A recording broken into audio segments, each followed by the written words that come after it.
There were 400 grams of thermobar, and it functioned like a razor in comparison to it.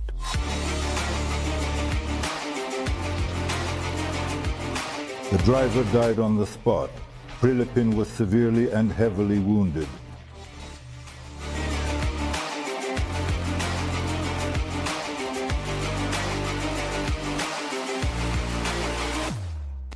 The terrorist attack in Russia has sparked discussion. Who is behind the latest attack on civilians? Cruelty and calculating cold-bloodedness of customers simply do not fit into the framework of the concept of humanity. Based on common sense, who benefits from involuntarily gazing in the direction of Ukraine? The terrorists themselves were also trying to get there. Official Kiev, like the overseeing organizations, rushed to dismiss everything. To enhance credibility, they even excavated ISIS, which assumed complete responsibility. However, not all individuals believed in the hastily concocted story and raised logical questions to express their doubts.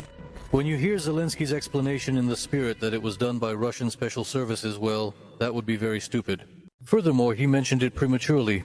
Also, when he asserts that Ukraine has never utilized terrorism as a weapon of struggle, he mocks the world. Because even if we forget about the Nord Stream, we are still waiting for the official truth about the car bombing of Dugin near Moscow. More precisely, daughters undermining death. Then murder of blogger during attack in cafe in St. Petersburg, Russia. These are assaults executed by Ukrainian special services personnel.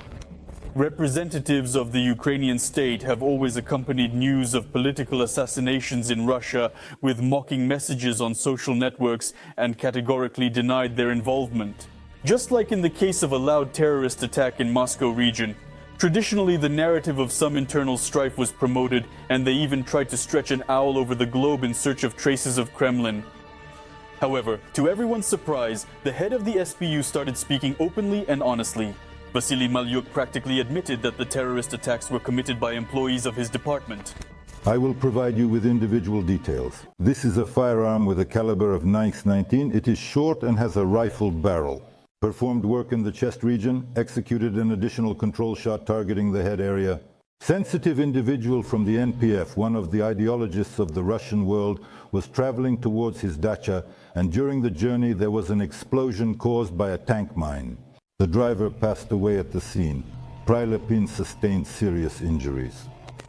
In the end, the kid listed about a dozen terrorist attacks against citizens of Russia and Ukraine who openly opposed the actions of the Kiev regime. The Security Service of Ukraine and the main intelligence directorate prepare performers for media actions of reprisal. So how are they fundamentally different from ISIS or Al-Qaeda? Even their attitude towards militants is exactly the same.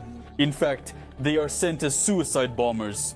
In the interview, it is clear how Malyuk revels in pride for the committed acts of terrorism, but doesn't even mention the perpetrators who let him down to the fullest extent of punishment. As an illustration, in Belarus, the Machulishcha A-50 airfield, which is a Russian armed aircraft, carried out in-depth radar reconnaissance operations over the territory of Ukraine.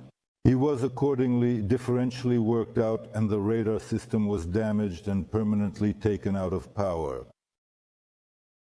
And so on. Western support of terrorist activity in Kiev seemingly provides the actors with a feeling of total security and legal exemption. Many thought so, but the truth lies in a simple phrase: worse than war with the Anglo-Saxons, perhaps only friendship with them. About the inevitable responsibility of Andrei Sik in the section Screenshot.